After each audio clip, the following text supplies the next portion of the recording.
श्री गणेशाय नमः। श्री सरस्वती माताय नमः। श्रीमद्भागवत महापुराण की जय। जय जय श्री राधे श्याम। श्रीमद्भागवत महापुराण द्वितीय खंड 10वें स्कंद 37वां अध्याय केसी और व्योमासुर का उद्धार तथा नारद जी के द्वारा भगवान की स्तुति।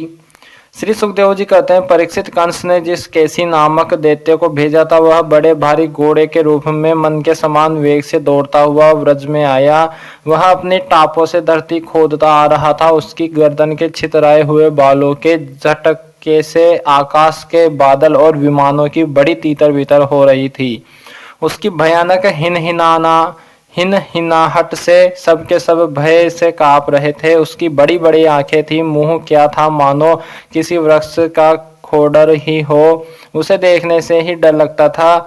बड़ी मोटी गर्दन थी, शरीर इतना विशाल था कि मालूम होता था काली काली बादल की घटा है। उसकी नियत में पाप भरा था। वह श्री कृष्ण को मारकर अपने स्वामी कंस का हित करना चाहता था। उसके चलने से भूकंप होने लगता था।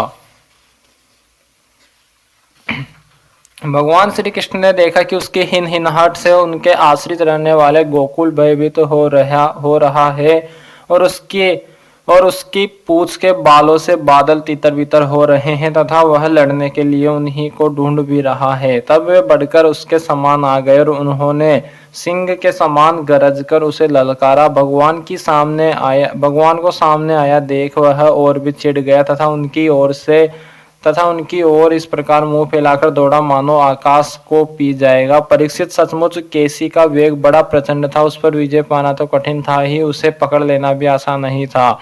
उसने भगवान के पास पहुंचकर दुलती झाड़ी, परंतु भगवान ने उसे अपने को बचा लिया। भला वह इंद्रियातीत को कैसे मार पाता। उन्होंने अपने दोनों हाथों से उसके दोनों पिछले पैर पकड़ लिए और जैसे गरुड़ सांप को पकड़कर झटक देते हैं उसी प्रकार क्रोध से उसे घुमाकर बड़े अपमान के साथ 400 हाथ की दूरी पर फेंक दिया और स्वयं अकड़कर खड़े हो गए। थोड़ी ही देर के बाद केसी फिर सचेत हो गया और उठ खड़ा हुआ। इसके बाद वह क्रोध से तिल मिलाकर और मुंह फाड़कर बड़े वेग से भगवान की ओर झपटा। उसको दौड़ते देख भगवान मुस्कुराने लगे। उन्होंने अपना बायां हाथ उसके मुंह में इस प्रकार डाल दिया जैसे सर्प बिना किसी आशंका के अपने बिल में घुस जाता है। परीक्षित, भगवान का अत्यंत कोमल कर कमल भी उस समय ऐसा हो गया मानो तपस्या हुआ लोहा हो। उसका स्पर्श होते ही भगवान का अत्यंत कोमल कर कमल भी उस समय ऐसा हो गया मानो तपाया हुआ लोहा हो। उसका स्पर्श होते ही केसी के दांत टूट टूट कर गिर गए और जैसे जलोदर रोग उपेक्षा कर देने पर बहुत बढ़ जाता है, वैसे ही श्री कृष्ण का भुजदंड उसके मुंह में बढ़ने लगा। अचिंत्य शक्ति भगवान श्री कृष्ण का हाथ उसके मुंह में इतना बढ़ गया कि उसकी सांस के भी आने जाने का मार्ग न रहा। अब तो दम घुटने के कारण वह पैर पीटने लगा। उसका शरीर पसीने से लथपथ हो गया। आंखों की पुतली उलट गई। वह मल त्याग करने लगा। थोड़ी ही देर में उसका शरीर निश्चेष्ट होकर पृथ्वी पर गिर पड़ा तथा उसके प्राण पखेरु उड़ गए। उसका निष्प्राण शरीर फूला हुआ होने के कारण गिरते ही पकी ककड़ी की तरह फट गया। महाबाहु भगवान श्री कृष्ण ने उसके शरीर से अपनी भुजा खींच ली। उन्हें इससे कुछ भी आश्चर्य या गर्व नहीं हुआ। बिना प्रयत्न के ही शत्रु का नाश हो गया। देवताओं को अवश्य ही इससे बड़ा आश्चर्य हुआ। वे प्रसन्न होकर भगवान के ऊपर पुष्प बरसाने और उनकी स्तुति करने लगे।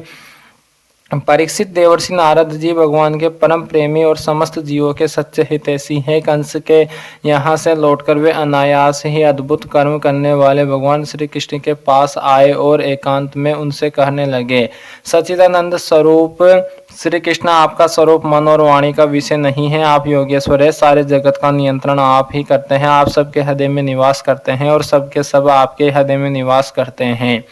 आप भक्तों के एकमात्र वांछनीय यदुवंश शिरोमणि और हमारे स्वामी। जैसे एक ही अग्नि सभी लकड़ियों में व्याप्त रहती है, वैसे एक ही आप समस्त प्राणियों के आत्मा है। आत्मा के रूप में होने पर भी आप अपने को छिपाए रखते हैं, क्योंकि आप पंचकोश रूप गुफाओं के भीतर रहते हैं। फिर भी पुरुषोत्तम के रूप में सबके नियंता के रूप में और सबके साक्षी के रूप में आपका अनुभव होता ही है।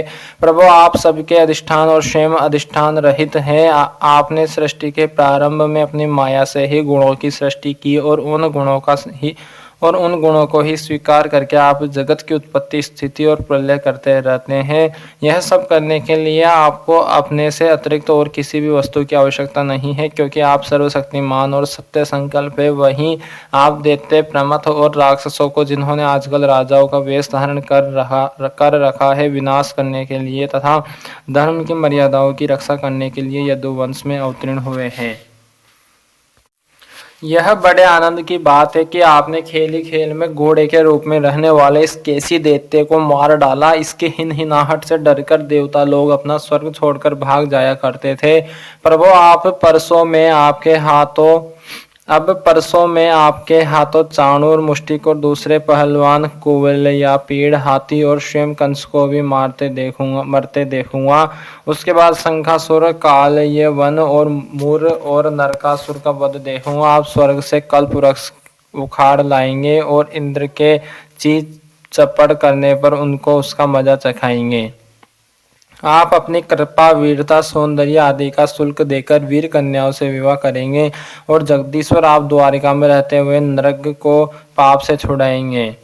आप जामवती के साथ संयमंतक मणि को जामवन से ले आएंगे और अपने धाम से ब्राह्मण के मरे हुए पुत्रों को ला देंगे। इसके पश्चात आप पौंड्रक, मिथ्या, वासुदेव का वध करेंगे, काशीपुरी को जला देंगे, युधिष्ठिर के राजसूय यज्ञ में चेदी राज शिशुपाल को, और वहां से लौटते समय उसके मौसेरे भाई दंत वक्त्र को नष्ट करेंगे। प्रभु, द्वारिका में निवास करते समय आप और भी बहुत से पराक्रम प्रकट करेंगे, जिन्हें पृथ्वी के बड़े बड़े ज्ञानी और प्रतिभाशील पुरुष आगे चलकर गाएंगे। मैं वह सब देखूंगा। इसके बाद आप पृथ्वी का भार उतारने के लिए काल रूप से अर्जुन के सारथी बनेंगे और अनेक अक्षौहिणी सेना का संहार करेंगे। यह सब मैं अपनी आंखों से देखूंगा। प्रभु, आप विशुद्ध विज्ञान गण है। आपके स्वरूप में और किसी का अस्तित्व है ही नहीं। आप नित्य निरंतर अपने परमानंद स्वरूप में स्थित रहते हैं, इसलिए सारे पदार्थ आपको नित्य प्राप्त ही है। आपका संकल्प अमोघ है। आपकी चिन्मयी शक्ति के सामने माया और माया से होने वाला यह त्रिगुणमय संसार चक्र नित्य निवृत्त है, कभी हुआ ही नहीं। ऐसे आप अखंड एक रस सच्चिदानंद स्वरूप निरतिशय ऐश्वर्य संपन्न भगवान की मैं शरण ग्रहण करता हूँ। आप सबके अंतर्यामी और नियंता है, अपने आप में स्थित परम स्वतंत्र है। जगत और उसके अशेष विशेषों, भाव अभाव रूप सारे भेद विभेदों की कल्पना केवल आपकी माया से ही हुई है। इस समय आपने अपनी लीला प्रकट करने के लिए मनुष्य का श्री विग्रह प्रकट किया है और आप यदु, वृष्णि तथा सात्वत वंशियों के शिरोमणि बने हैं। प्रभो, मैं आपको नमस्कार करता हूँ।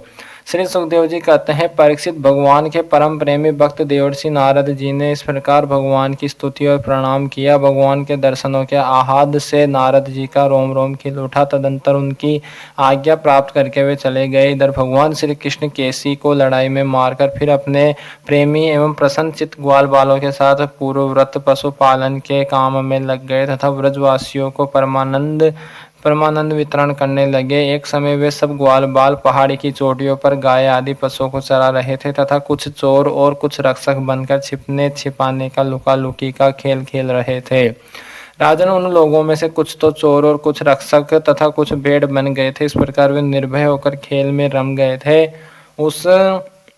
उसी समय ग्वाला का वेश धारण करके व्योमासुर वहां आया। वह मायावियों के आचार्य मायासुर का पुत्र था और स्वयं भी बड़ा मायावी था। वह खेल में बहुधा चोर ही बनता और भेड़ बने हुए बहुत से बालकों को चुराकर छिपा आता।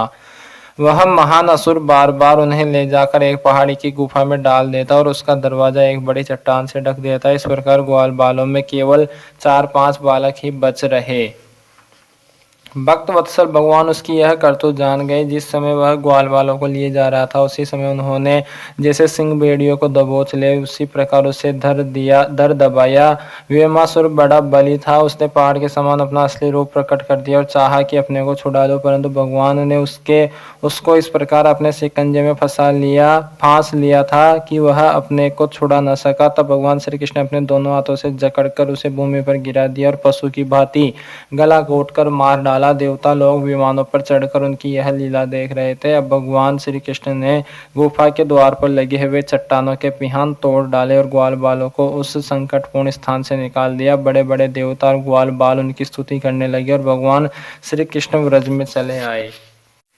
श्री सीताराम भगवान की जय, श्री राधे श्याम जी सरकार की जय, हनुमान जी महाराज की जय, उमापति महादेव भगवान की जय, श्री लाडली जो सरकार की जय, वृंदावन बिहारी लाल की जय, श्री सदगुरुदेव भगवान की जय, अपने अपने माता पिता की जय, गौ माता की जय, सभी भूदेव ब्राह्मण की जय, भूदेव संतन की जय, विरक्त ब्राह्मण की जय, विरक्त संतन की जय, सभी पितरन की जय, सभी व्रजवासियों की जय, सभी गोपियों की जय, सभी ग्वालों की जय, सनातन धर्म की जय। जय जय श्री राधे श्याम सब कोमले श्री वृंदावन धाम। नमः पार्वती पतये हर हर महादेव। इति श्री